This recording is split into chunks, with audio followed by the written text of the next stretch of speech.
Okay. Ashikai lore time. There's no such thing as time travel. A Genshin Impact theory. 36 minutes of pure unadulterated brain rot lore. Let's go. I admit I was a bit confused by the Space and Time for You quest. Not by the events themselves or the lore they presented, but solely because this quest has some kind of time travel in it. Yeah, it has some weird time shenanigans, that's for sure. And yes, I know that Genshin has its own god of time and all that, so I shouldn't be confused by timey-wimey shenanigans going on I hope she's seen the latest teaser as well. That'd be kind of cool. here. But her existence does not necessitate the need for time travel. True. And to add an extra layer of weirdness to it, Hoyoverse doesn't even like time travel. Like, at all. It doesn't matter if you look at Genshin Impact, Honkai Impact 3rd, or Honkai Star Rail, you will not find examples of true time travel. Experiencing time loops within a dreamscape? Sure. Not yet. Resetting the simulation of a computer world? Yeah. Attempting to go back in time to change the past only to end up jumping into another timeline entirely? Absolutely. You can have all these time-bendy shenanigans and more, but you will not find true time travel. Maybe they're experimenting with it now. Although, to be fair, time paradox and time travel is two kind of...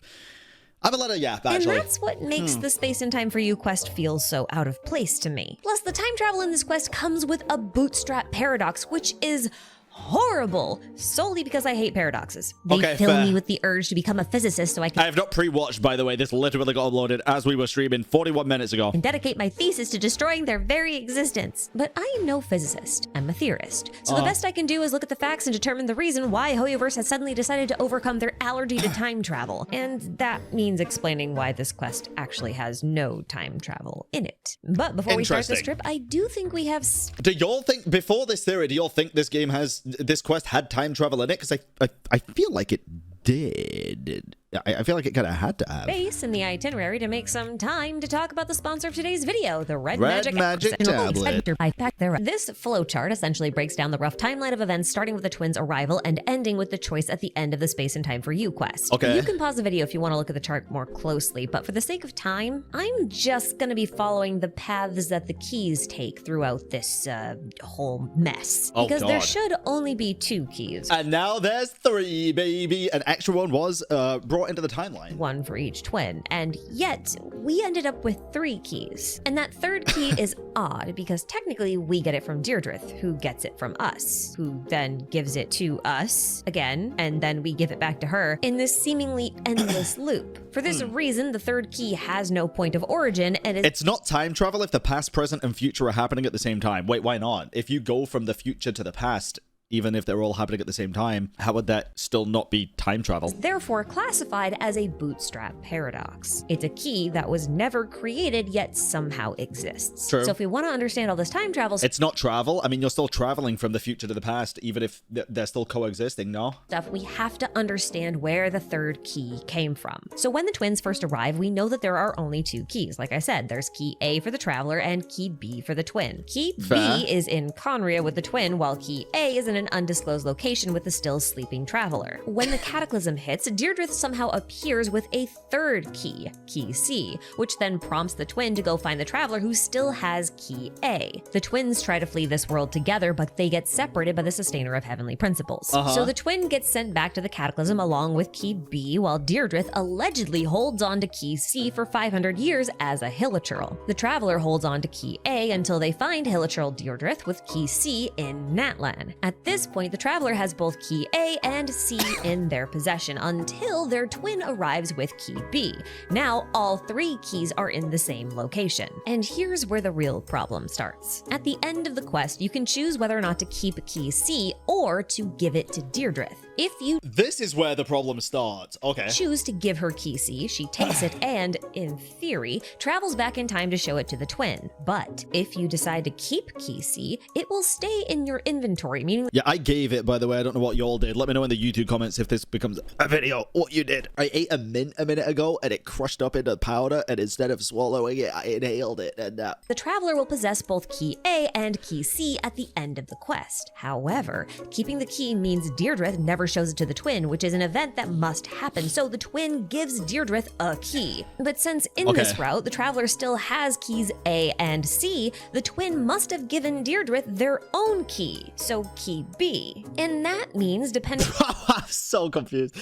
I usually yap so much during these reactions, but I'm really trying to take in all the information before I give my thoughts on it, and this is a lot of info to take in. On your choice, the key Deirdre shows the twin 500 years in the past can either be the twin's own key, key B, which sort of loops back on itself, so it sort of is in two places at the same time back during the Cataclysm and also at the end of the quest, but otherwise appears to have just made a single loop through time. But if you choose to give Deirdre the key, then Deirdre gets key C, which she got from you. But you got it from her, but she got it from... I'm gonna fucking throw up. From you, and that's how you end up with the bootstrap paradox, because this key, the third key, key C, has no point of origin. So either we have a key that loops back on itself in time, or we have a key that manifests from nowhere. Okay, it kind of has to be the other one, right? It can't just manifest out of nowhere. I don't think that'd be a possibility even. I feel like somebody has to have placed it somewhere at some point in space or time. And who did we see other than the shade of space? And that both choices are possible? We have to assume that... Wait, what if it's space travel, not time travel? And then Asmodeus did have something to do with it. Both choices are canon, or at least can be canon. And therein lies my problem, because rationalizing a time loop is simple enough. After all, it's not too dissimilar to what happened with the Sacred Sakura. And there are technically like 3 potential ways to... And that was to do with Easteroth, so was that not considered time travel? Resolve a Was that bootstrap also paradox? space travel? But finding a solution that can resolve both at the same time?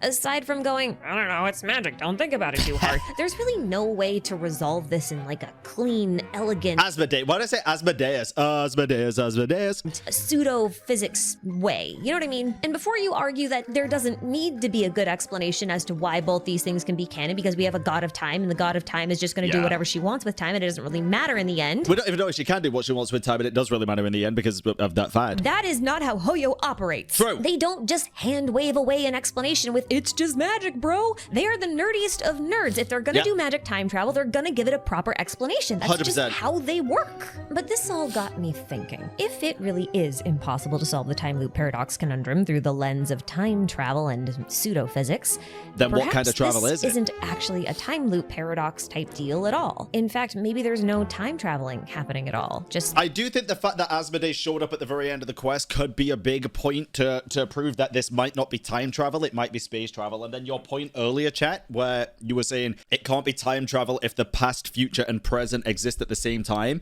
I guess you would then call that space travel, right? Because you're traveling to a different space in time, but not a different time in general, I guess, if all are coexisting? Is that what you meant? That's very big brain.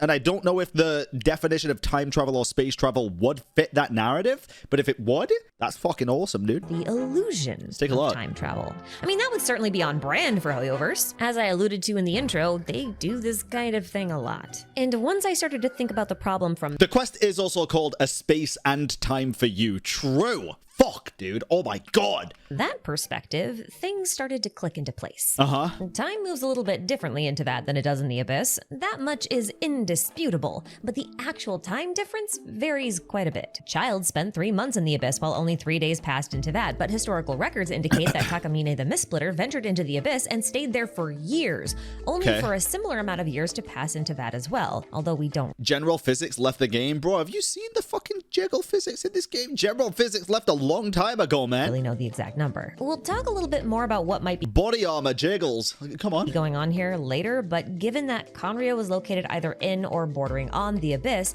I think it's safe to assume that time in Khaenri'ah behaves the same way as time in the Abyss does, which is different from time into that. I think traveling through 2 different times would be rather tricky, but not impossible. To complicate matters further, the Abyss is said to be made up of isolated spaces. So not only do we have different behaviors in time, we also have different locations in space. And I think that would make traveling through time really difficult, if not... The Abyss is made up of isolated spaces. That hits real fucking different now that we know Asmodeus' cubes are literally different worlds and different spaces. Could it be that the Abyss existing in different spaces, like have different locations in space, and I think that would make travel. To complicate matters further, the Abyss is said to be made up of isolated spaces. If the Abyss is made up of isolated spaces, could it either be its own either bubble universe or just the general area beyond the firmament, beyond the fake sky? Could that be the Abyss? Is that even a possibility? The Abyss could just be everything beyond the sky. Holy shit, bro.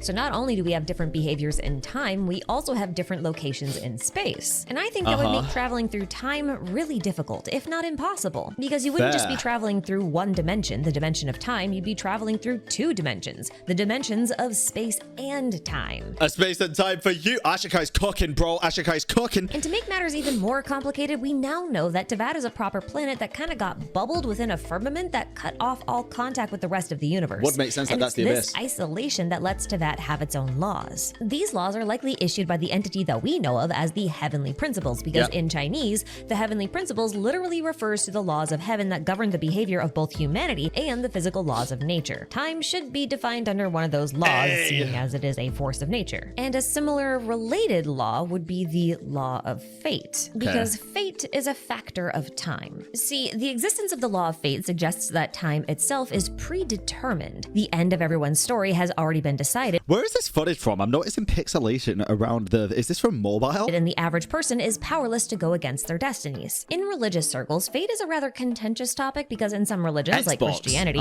free will is a fundamental right of a person that is given to humanity by God so that humans may freely choose the path of salvation. That's kind of the whole point. And if fate exists, then free will is nothing but an illusion, and that goes against their religious doctrine. So that's just not gonna work. But the reason why this fate versus free will debate was even a thing was because prior to Christianity's rise, many schools of thought, like ancient Greek Stoicism, believed in a concept that Nietzsche dubbed the eternal recurrence or the eternal return. And this claimed that the universe existed within a loop. Whenever interesting. time reached its... Did you all see, by the way, that NASA discovered that at the edge of our universe? No, was it at the edge of our solar system? There is a wall of pure heat, apparently. Bro, we have a fake sky. I'm putting the fucking tinfoil on, bro. I think we have a fake sky. It's fucking insane. Dead ass. Check it. Check it out. Google this shit, bro. It's real. And the universe would be destroyed and then reborn exactly as it was in the beginning. This is pretty similar to like watching a movie, reaching the end, and then rewinding the movie so that you can watch it all over again. It's an asteroid wall. Hey, get this non-believer out of here, bro. In this scenario, fate is a thing because time is cyclical. Fate is merely a declaration that the events of one loop are the events of another loop. Now, the oldest non-draconic civilization in Teyvat is based on ancient Greece, and conveniently, Nietzsche's works are referenced all over the place, especially in the desert. And this kind of matters because Nietzsche was the one who really revived the Grecians' concept of the eternal return and gave it its new... And nihilism. Nihilism. What is nihilism again? Nihil or nihil is typically like evil, right? Am I insane? Nothing in life matters. Oh, what the fuck? Based. Name. So I personally think that this debate between fate, free will, and the nature of time is quite relevant to Genshin and to our whole time travel debacle. Now, Khaenri'ah existed outside of the boundaries of the Heavenly Principles and therefore did not have to bend to the rules of fate. So Khaenri'ah and the Abyss must have free will and are thus experiencing linear time. Conversely, since Teyvat has fate, its time must be cyclical. And that means that we're likely I mean, we kind of already knew that Genshin's world was going to be a cyclical world. Or, I guess we didn't know it, but it's been hinted at from the very beginning. Even in, I don't know if it was the Exile set, but in one of the very early artifact sets, it literally talks about the game being cyclical, basically. And it's like, one of the biggest theories going on that has been happening since the beginning of the game is that Mondstadt, since it hasn't actually had like a full-on Conquest edition, it's only had a prologue. Like, Mondstadt was the prologue to the game. The Conquest for Mondstadt is going to be the very last one. Like, we're gonna finish the game where it started in Mondstadt. I fully believe that. I fully believe that we will finish the game in Mondstadt. Working with a space-time structure that looks something like this. This bottom area represents the outside world, which includes the greater universe, the Abyss, and Khaenri'ah, all of which are experiencing near infinite linear time with no event repeating itself. Sitting on top of this linear time is is the bubble of Teyvat. It's circular, cyclical, and stuck in an endless loop. Now, Okay. I have to make the assumption that there must be some points in spacetime where Teyvat and Khaenri'ah overlap, and one of those points is right here. The moment Deirdre shows the hibernation chamber key to the twin True. in Khaenri'ah. If these 2 points in spacetime overlap for a moment, then there's really no time travel happening here at all. Oh my god, this is such a good point. She's right, dude. She's right. It is literally 2 spaces kind of converging rather than going back or forward in time. Because Deirdre has never left her current space-time. And as we saw in the Space and Time for You quest with Natlan and New Khaenri'ah, 2 worlds with overlapping space-times can interact with each other for as long as they continue to overlap. Yeah. This also suggests that during the Cataclysm 500 years ago in Teyvat time, the space-times of Khaenri'ah and Teyvat overlapped in multiple places, which is how the horrors of the Abyss flooded Teyvat from underground. And I'm pretty confident that this is the Makes case sense. because at this point there should be 2 travelers, 2 Abyss twins, and 2 Deirdreths. In Khaenri'ah, the Abyss twin is preparing to face Doomsday while the traveler is still asleep in their hibernation chamber. This is such an insane diagram. And the original Deirdreth is somewhere in Khaenri'ah being chased by rift hounds. Meanwhile, the traveler in Teyvat is awake and looking for their sibling, and the Abyss Yep. twin is making a backup copy of old Khaenri'ah while Deirdreth has manifested from that backup and met the woken traveler. New Khaenri'ah's Deirdreth is the one who meets the traveler and gets the key. So Bro, this might be one of the biggest brain theories Ashikai has done. Ashikai has made a lot of theories in the past that have come to fruition, and some that have not. Don't get me wrong, Monogius being a prime example, but she was also very open that was a crackpot theory, right? This seems like it holds a lot of ground. This seems like this is rooted in a lot of factual evidence that we received in the quest, albeit it is still a theory. It's not 100% confirmed or anything, but there is a lot of information going on right now that actually adds up and feels like it kind of fills in the blanks from the quest as well. I am curious where she goes with this though, because with it being a space and time for you, and also even if Asmodee did create the space, or at least allow it so that the spaces could cross over so that they could meet, I do still think time would have had something to do with it, right? But to what extent? it's New Khaenri'ah Deirdre that meets the Abyss twin during the Cataclysm in Khaenri'ah because their spacetimes just so happen to overlap. Yeah, they line Kaya up. and Arlecchino are a bit like Deirdre in that they're not really supposed to be into that. Arlecchino's bloodline was supposed to have died out, and Kaya should have been cursed with the rest of the Eclipse dynasty. But Fair. if we assume that either of them were in a place where 2 adjacent spacetimes overlapped, then maybe they just got stuck on the wrong side. Do y'all think, listen, I had a thought the other day, bro. Yesterday it was. I had a thought. There's a reason Kaya wears this fucking eye patch, and I don't think it's because he got it necessarily from his grandfather, or it might have been, but maybe not for just a inheritance kind of thing. Who is Kaya's grandfather? What if it is someone like insane? Bro, this is such a crackpot theory. It holds no ground. There is no weight to this at all, but I just love to believe stupid shit, or like to think stupid shit. We have seen that gold eating Naberius's heart kind of made them both like go into one, right? Imagine if like Kaya fucking munched on some weird shit, bro, and it has like a different colored eye. It's just interesting. It's just interesting. The thing is, I don't think it's a thing, but I was thinking about it and I was like, oh, interesting. Like Venifolia, there was something about Venifolia that I fucking read yesterday, bro, and it was absolutely insane. It was about Piero being Venifolia.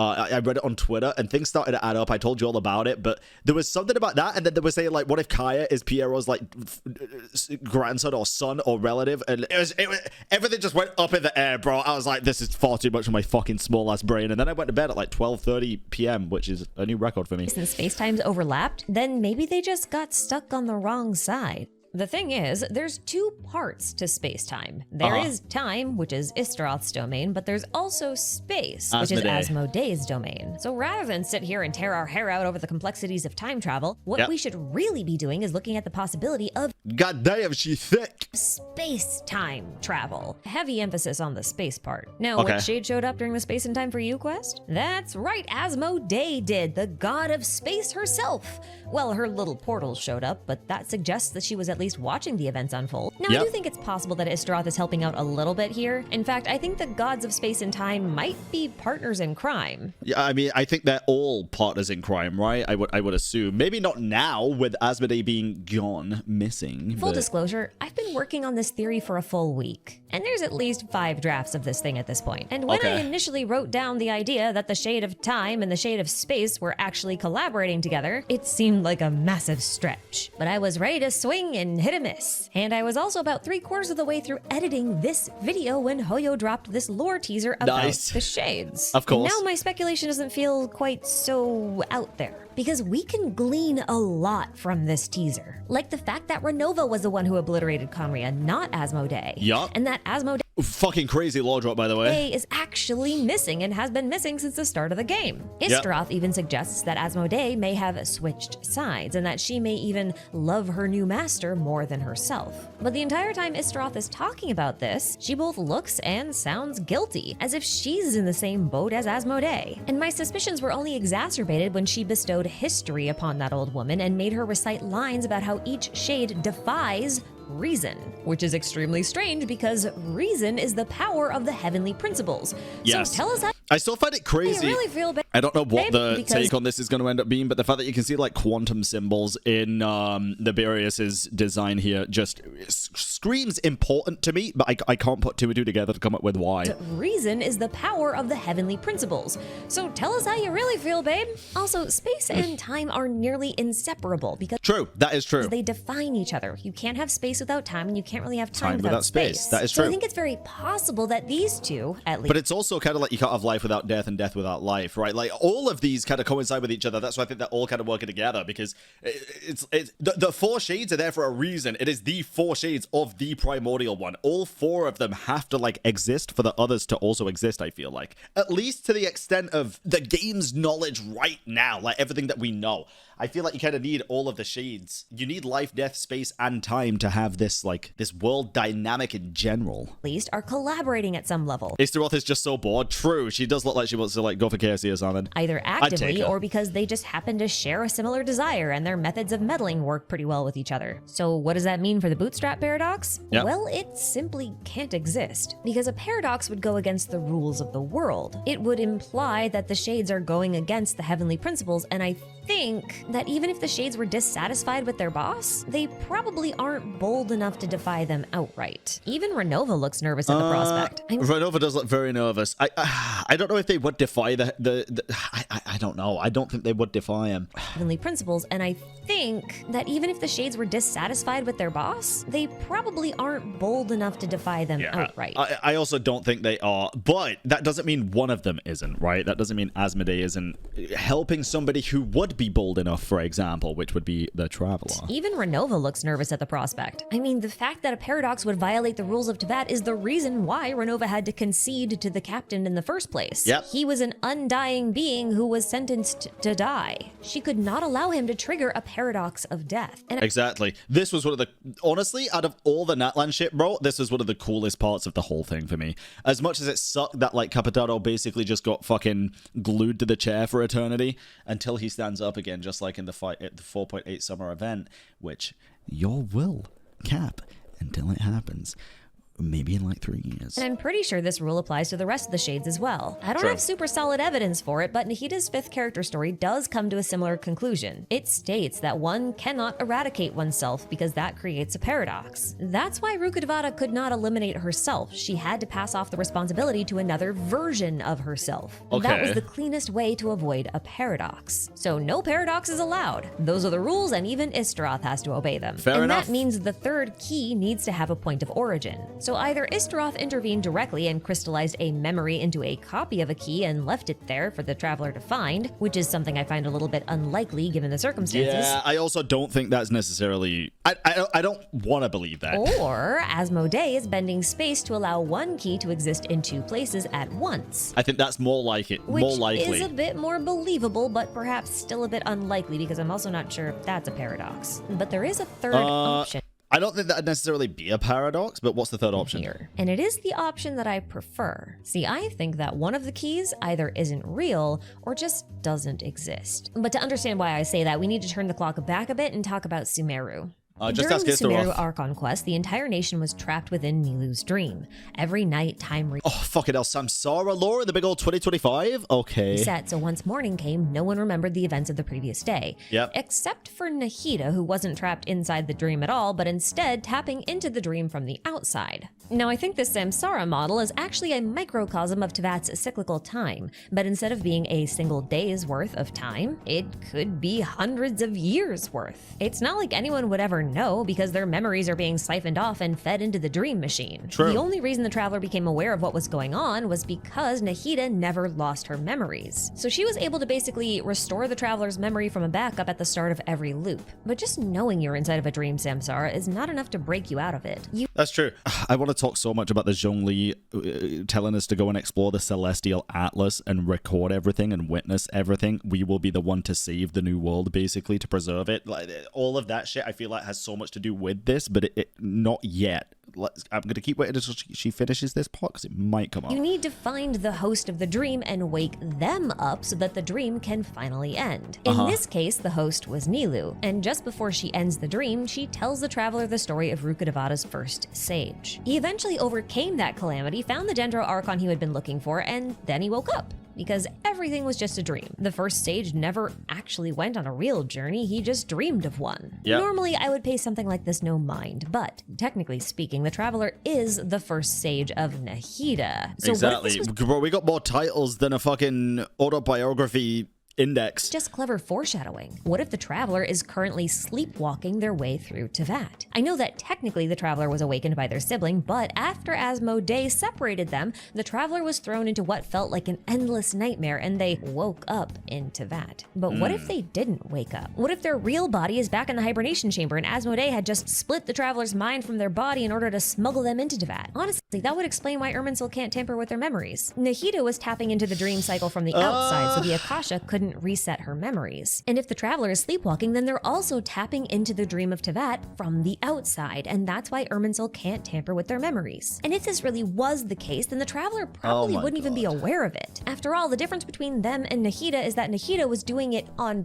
purpose. So without being aware that they're sleepwalking through a dream, they probably believe that they possess a real copy of their own key on their person, when in reality, that It's still back in the hibernation chamber in Khaenri'ah. key is an illusion, the key that we never saw, while the key the traveler found in the cave was their real key that Asmodee placed there for them to find. Oh my god. Okay, that's fucking too 5-head for me to even follow, bro. I'm not gonna care. That's a lot of dream shenanigans. Bro, I'll keep it a buck here, guys. I love theories. When it comes to the whole, he was never here. He was just asleep the whole time. I hate that. I just don't like that. I feel like it's so hard to do that in a way that doesn't just feel cheap. Hoyo could do it. I hope that's not the case. Scenario, there are only 2 real keys, so Asmodee only needs to move the traveler's key through space. So she takes it from the sleeping body and then puts it into Tevat where the sleepwalking traveler can find it. And from there, the perceived paradox resolves itself, because if you keep the key, the twin gives their key to Deirdre, which then eventually moves to New Khaenri'ah.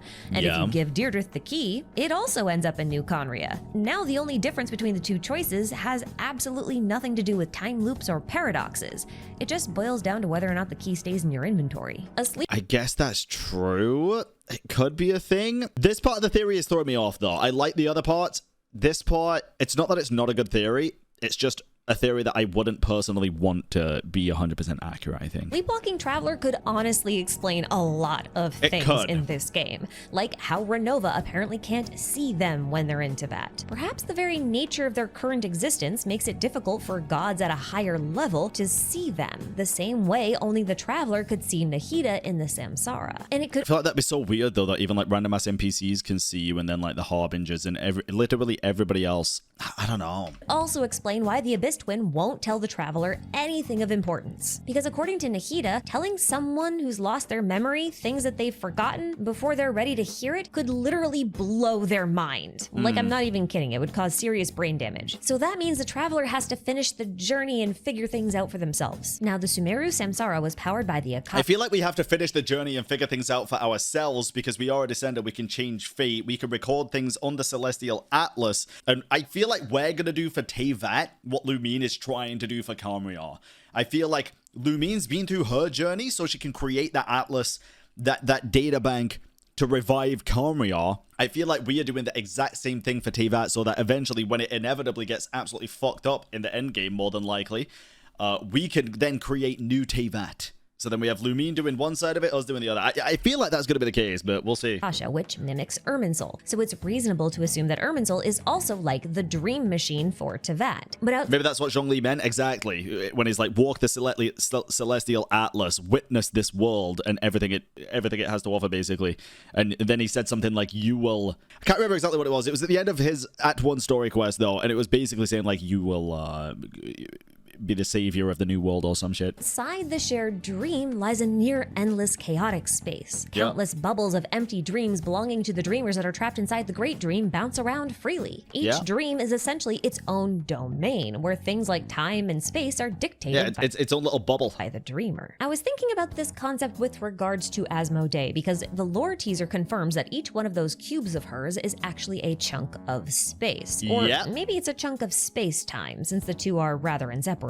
Over time and under certain circumstances, those space-time cubes grow unstable, just like the empty dream bubbles in the Samsara. The repeating pattern here makes me think that the Abyss might work in a similar way, in that the true Abyss is nothing but an endless void space. But there... Yeah, dude, that's what I said earlier. I feel like the true Abyss is just going to be the area beyond the firmament, and then the cubes that are there are the countless spaces it's like made up of. There are unstable pockets or bubbles of space that are floating around within this void space. Yeah. These unstable bubbles could possibly be claimed by talented individuals like Skirk, who can shape them however they like. Conversely, bubbles may simply mirror the aspects, wills, or desires of whoever enters them, and that would be very on brand for the Abyss given how much it loves mimicry. And maybe all this bubble stuff explains what domains are. In fact, I made a video about this back in version 1.5, and it has aged remarkably well. That's fucking insane, dude. But I do wonder if the proliferation of Asmodee's cubes around Khaenri'ah weren't an attempt at destruction, but preservation. Like, what if Asmodee was attempting to preserve what she could of Khaenri'ah in isolated little blocks of space-time during the Cataclysm? That kind of fits with the dream bubble theory in reverse, and it also tracks with an old theory of mine, that she had the souls of the Khaenri'ahns in those cubes. The idea still works, the scale is just bigger. But the point that is true. I'm trying to make is that Teyvat might just be one of Asmodee's cubes on a massive scale. I think it literally is. I've actually had this theory for a long time. You'll remember me talking about this. I've said multiple times now, I feel like in the beginning of the game where we got cubed by Asmodee, that was literally her putting us into Teyvat. And then when she did the same fucking thing to Lumine, it was the same gosh darn thing. We just get separated, bro. Just get separated. In the same way that Nilou's big dream was full of other people's small dreams. Yeah. And as I already mentioned, it's very possible that Irminsul is their dream machine, and that this gold stuff that drips down into it are the memories of the heavenly principles. Oh, there might even interesting. be a bit of a feedback loop going on here, like there was with the Akasha. We already know that Irminsul collects the memories of everything in Teyvat. But perhaps at the end of a cycle, all of the memories that are within Irminsul are fed back into the heavenly principles, who serves as a host of the dream. Maybe they sift through and arrange those memories however they please. Maybe they do this over multiple cycles and iterate on the events that take place. Never thought about that. That could be a very interesting point. But let's not confuse these subspaces like the dream bubbles with real space. For sure. These dream bubbles and abyss domains appear to be rather flexible in the way that they behave. Like they don't really obey the laws of physics well. And that suggests to me that they exist on an entirely different layer of reality altogether, like some esoteric cognitive realm type thing. But in real space, Teyvat is a normal planet that's been cut off from the rest of the universe by the heavenly principles. That's what they believe. I deadass don't think that is the case. I don't think it's a normal planet. It will be interesting to see during the actual end game what Teyvat is, or what this planet is. Is it like people think? Because I think the actual translated definition of Teyvat is Ark, right? Could it be that the fucking heavenly principles, or even Asmodee in general, trying to rescue Teyvat? Did she send us down here to fix it? I mean, they showed this, but I'm saying, is it just a planet? Is it literally just a planet? Or could it be an arc that the shade of space created to sustain it? The planet outside? Do you mean the one Scott was looking up at as a child that was burning? I think that was a home planet, right? Based. Oh, this part? Yeah, bro. But this is what I'm saying. Like, yes, you can see the boundary. But my point is... And that suggests to me that they exist on an entirely different layer of reality altogether, like some esoteric cognitive realm type thing. But in real space, Teyvat is a normal planet that's been... Yes. In real space, Teyvat is a normal planet, but my point is it really a normal planet? Like, is it? Because from the outside, you can't really see it, right? We kind of know that now. You can't really see Teyvat from the outside. It's obfuscated by the rest of the universe. It's kind of like if Harry Potter puts his fucking invisibility cloak on. You can't see him. It's like Teyvat is being protected as a planet. So is it just a planet, or is it a protected bubble universe? Is it a protected... Like, yes, it's a planet. Or Teyvat is on this planet. I'm not denying that it is that, but is that all it is? I don't think that's all Teyvat is. I think it might be an arc. I think it might be something that the Heavenly Principles are there to protect. Alice is obviously protecting the borders for some reason or another, but I do think when Asmodee cubed us and threw us down, I don't necessarily think she did it for bad reasons. I don't think she had, like, evil intentions when doing that. I think she actually had positive intentions and thinks that we will do good things, but that's a big reach. We after the latest teaser, it's looking more likely, but we'll see. It's very hard to tell. Cut off from the rest of the universe by the Heavenly Principles. The fact the interior behaves like a dream world is neither here nor there. But that said, there must be a reason for this isolationist move, and the only logical conjecture I can think of is that Teyvat was at risk of being destroyed at one point. So bubbling Teyvat and trapping it in a sort of dream loop seems pretty plausible. And if that threat was Abyss-related, which it likely was given the timing of recent lore drops, then perhaps the Heavenly Principles was trying to expunge all Abyss-related energy out of Teyvat, thereby reducing the threat risk. But after the Cataclysm, they fell silent. So if they were trying to do dream maintenance at one point, they're still in there doing dream maintenance. Meanwhile, the Shades are just standing by awaiting orders. Well, except for Asmodee. Now, I admit, yeah, she's off doing her own thing, bro. I wasn't quite sure what Asmodee's motivations could have been for defying the Heavenly Principles. But then I realized that the four Shades of the Heavenly Principles are basically the equivalent of God's archangels, and angels were created without the capacity for free will. Oh my gosh, she's Lucifer. Know how we talked about free will versus fate earlier? Well, fate is kind of like signing a contract. You have no choice but to obey its terms, and in Genshin, sharing a name means you share a fate. This ties names directly to fate, which is convenient because demons can be controlled using their true name. And the relationship between the Shades and the Heavenly Principles does reek of contractual obligation. So perhaps it's not that they don't want to defy them, or that they have no reason to, but more so that they can't defy them. And maybe that's why Istaroth's fragment, Venti, cherishes the ideal of freedom so much. Perhaps Istaroth wishes for her own freedom as well. As for Asmodee, I could see that. I think she had a chance encounter that gave her a taste of free will, and that's why she went missing. Oh, that could be very interesting. Who the hell would she have had a chance encounter with, though, Pierre? Piero's the one that can gaze past the heaven. That makes me curious. Okay, so the power of the Heavenly Principles is the power... Wait, but each should follow its own... Wait, please tell me you're going to explain that, right? With the free will thing. Power of reason, logos, and language. Because biblically speaking, language is the power of creation. Conveniently, both twins seem to possess the power of reason in spades. Now, the Nartzenkreuz quest revealed that the power of reason could be represented by anything, but ideally it comes in the form of a sword, the Sword of Reason. Also, the Sword of Light. Conveniently, both twins started the game wielding unique golden swords. You might have noticed, though, the Abyss twin still has their sword, but the yeah, good fucking point. I actually forgot about this from the previous Dane quest. Traveler doesn't. When Dane put the Eye of the First Field Tiller up his domain expansion. So have you ever wondered where it went? Yeah, Asmodee has it. She has the Traveler's power of reason. I'm not even joking, too. Watch this opening cutscene very closely. Notice how the sword is there in 1 second and gone the next? Damn, I never saw that. That is true. Wait, but isn't Lumine's also getting eaten here? Because she took it. Now, you also might have noticed that all the gods in the game bear the... She fucking put that in a different space and time for not us. Names of demons from the Lesser Key of Solomon. And Solomon was only able to command those demons thanks to his special ring and knowledge of the demons' names. If we associate the heavenly principles with Solomon due to their absolute control over demon gods, then the ring, in this case, is the power of reason. Which means the ring doesn't have to be a ring, it can be a sword. So Asmodee has the Traveler's power of reason, or at least a manifestation of it. Oh yeah, Lumine kept hold of her sword.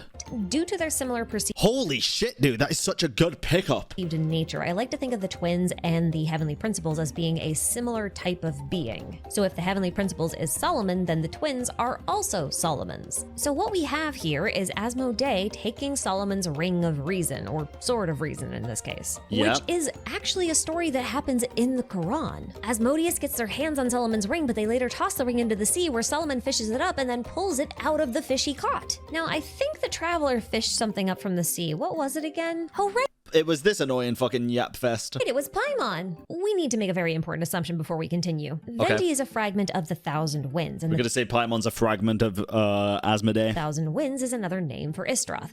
Ergo, Venti is a fragment of Istaroth. They're not the same demon, but they're related, which is why they have different demon names. Yeah. In the same vein, I would like to pitch the idea that Paimon is a fragment of Asmodee. Yeah. A fragment that also contains the Traveler's reason. She's also the fish that Solomon caught. Now, as the Traveler journeys around Teyvat, they're recovering their powers, right? Well, the Traveler studies Paimon could be our sword. I feel like we're kind of Paimon's sword, right? every new power with Paimon's help. It's very similar to how Solomon recovered his ring from the fish he caught. But wait, there's more! Okay. There's an Islamic tale called The Nights, where Asmodeus teaches a young prince about the 7 layers of hell. Paimon Ooh. guides the Traveler through the 7 nations of Teyvat, and the Traveler has been called a prince or princess either by the Abyss Order or Lilupar. Yeah, I still think, like, the Traveler's obviously, Paimon's obviously guiding us. After the Saurian questline, bro, in Natlan, it really does make me think, like, little guy was guiding us, not the other way around, because we needed to help him do something, right, at the very end of that quest. I think it could be that, but in the real world with Paimon and the Traveler, I feel like we are guiding Paimon. We are the ones protecting Paimon. We are taking her to where she needs to be. That's what I feel like. Is that a coincidence? And you know how Istaroth suggested Asmodee loves her new master more than she loves herself? Well, Paimon is the demon most loyal to Lucifer, and the twins are representatives of the stars of daybreak, which Fair. is technically just Venus, and also the star most closely associated with Lucifer. Ergo, Paimon is the demon most loyal to the twins. Jesus. My point is that I think the Traveler is Asmodee's new master, and they just don't know it yet. Yep. But that's also probably why Asmodee was spying on them in the Space and Time for You quest. Also, I lied. There is... Okay, gonna let it keep playing. That wasn't my point. My real point is that because the Traveler is Asmodee's new master that she loves very, very much, she wants to help the Traveler accomplish their goals. And what might those goals be, you ask? Why, changing the fate of the world, of course. I really Of hope I haven't course. lost you yet, because we're about to come full circle. The Subseru Samsara All the dreamscape worlds are still- required a dreamer God, to host again. a collective dream. That dreamer was Nilu. Nilu is a performer, and she performs primarily on a stage. So for that reason, and a few others that we're going to get to in a minute, I want to look at Teyvat as if it were a theatrical performance in a dream. Do you think Genshin made this because of damage control? What? Wait, made what because of damage control? Wait, damage control for what? I don't know what you mean, but no, I don't. Dreamscape. So keep this in mind as I continue talking. So in Okay. Greek mythology, the land of dreams borders the Asphodel Meadows, which just so happens to be one of the realms of the dead. I would like to propose that in Genshin, the Asphodel Meadows are represented by the Sea of Flowers at the end. The only real difference between them is that instead of asphodels, we have intivats. Intivats are the national flower of Khaenri'ah, so the Sea of Flowers at the end should be in or near Khaenri'ah. True. And that makes Khaenri'ah a realm of the dead, and also bordering the land of dreams, which is Teyvat. That also checks out with what we know from Paimon, because if you remember, in order to get into Khaenri'ah, you had to declare that you were dead. But here's the catch. The Traveler has been searching for these Intivat flowers for a long time Yeah, prior you're not wrong. I really thought they were in the end of this teaser that we saw as well with Columbina, but they're not. They don't have the blue petal. to reaching Teyvat, claiming they were from their homeland. Now, it is impossible to say for sure if Intivats could really be found on their original planet, but it's definitely possible that the Traveler was simply dreaming of a new home that had Intivats on it.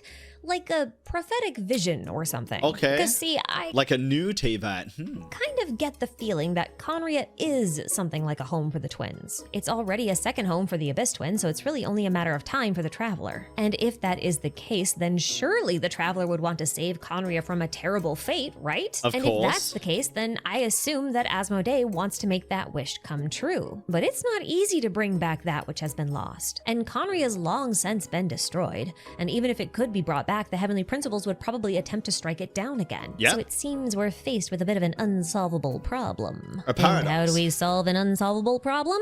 Well, sometimes when a writer is faced with an unsolvable problem in their work, they can invoke the power of Deus Ex Machina in order to resolve it. Oh my God, the name Hexa literally Circle. means God from the machine, and it refers to a plot device that swoops in to flawlessly Lord of the Night. solve any unsolvable problem. Readers like to call this trick a cop-out, and that's probably because it is one. Now, the term originated in ancient Grecian theater, where it described actors playing gods that were supposed to swoop in and resolve the broken plot lines of the play. These gods either descended from above via a crane or ascended from below via a riser, hence gods from a machine. And Okay. in the case of the twins, we have one who is considered a descender, the Traveler, and then the twin who isn't a descender because they ascended from below to Vat, because that's where Khaenri'ah is.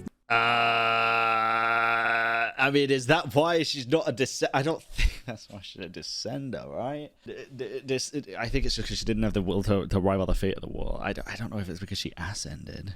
One who is considered a descender, the Traveler, and then the twin who isn't a descender because they ascended from below to Vat, because that's where Khaenri'ah is. This is literally a double Deus Ex Machina situation. But okay. I don't think that's why the other twin is not considered as a descender, though. We're thinking of Tevat as a theatrical production, right? That means Sure. Tevat proper is metaphorically the stage. And since Khaenri'ah is below Tevat, Khaenri'ah should be beneath the stage. You know, like in the trap room. Not only does this mimic the Deus Ex Machina structure, but it perfectly references another theatrical production, The Ring Cycle, an opera that pulls from Germanic myths. It's the same one that Nibelung gets his name from. So not Okay. only is this source of inspiration a theatrical production, but its world building lines up really, really well with what's going on here. Let me show you what I mean. So, Tevat is considered a tree-like world due to Irminsul's influence, and Irminsul is a reference to the Nordic world tree. At the Yeah. top of this tree should be a bird called Vedrfolnir. And while he might not be a bird for real, the sinner Vedrfolnir waits at the end of time. So I feel like the top of the tree is a perfect location for him. Yeah, a fucking bird's nest. Because the top of the tree should be where reality ends, and that would also be where time ends. And then we have the Norse myth of the serpentine dragon Nidhogger, Bro, maybe that's where the shades are. They're just above Irminsul in some weird fucking space and time.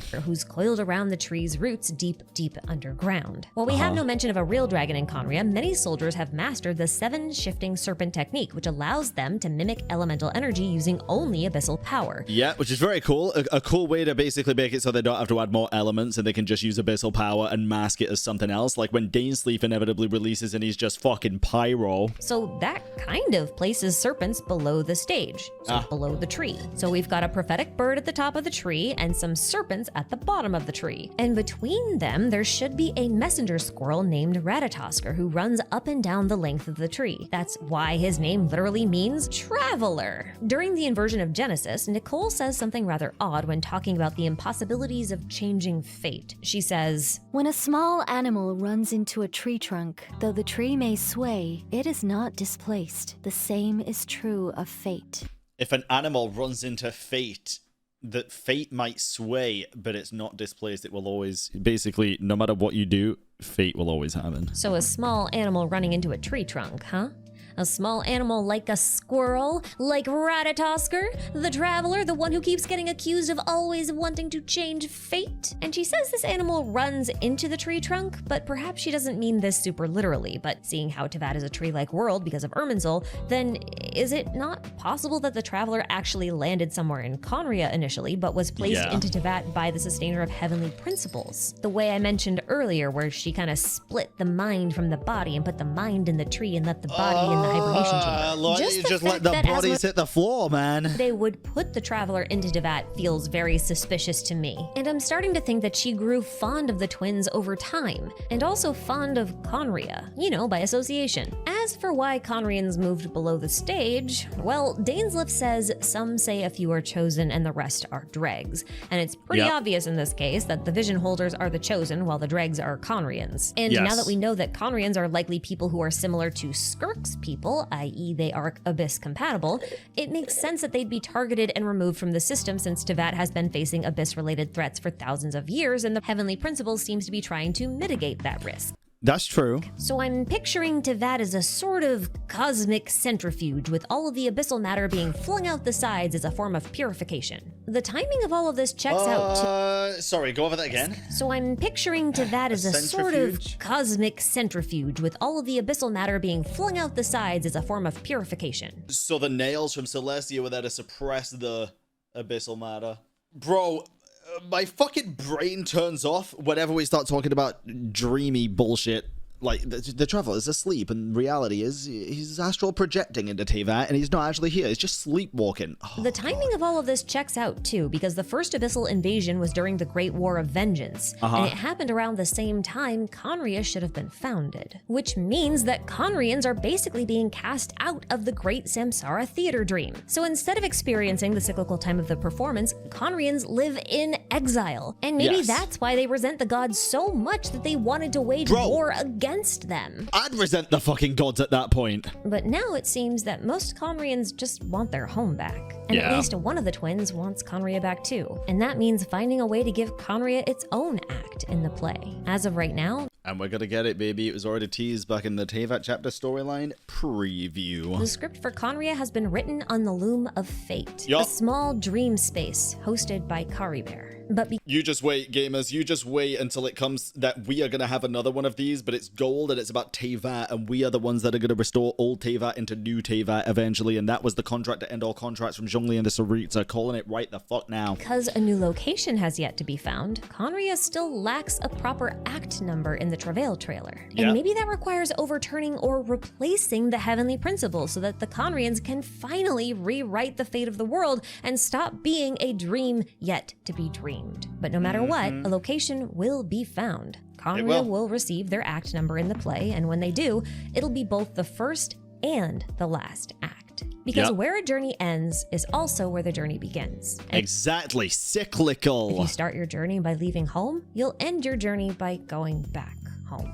In the case of the twins, their journey began in Khaenri'ah, so that's where the journey will end, with both of them standing in a sea of Intevats, which is really the perfect ending, because I can't think of a better way to end a successful theatrical production without Paimon, by the way, so it really is a perfect ending, than covering a stage with flowers. You know, this theater thing is probably the reason why the Fatui are based on the Commedia dell'arte. They were founded by Khaenri'ahns, so it feels like they're kind of mocking the theatrical nature of Tevat by embodying iconic theatrical archetypes and, you know, doing crime.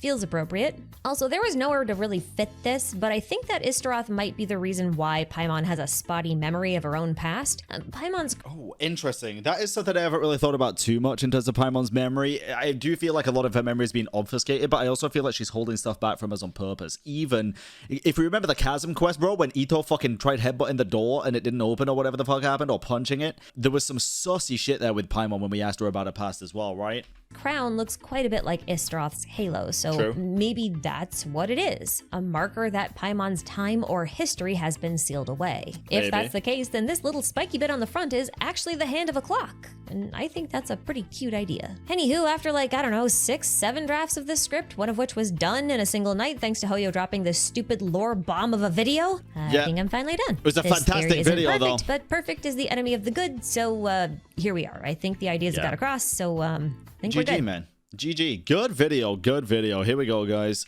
Make sure you go check it out. If you're not already subscribed to Ashikai, I fucking don't know why, bro. You should be. Ashikai's a phenomenal lore content creator. Very, very good.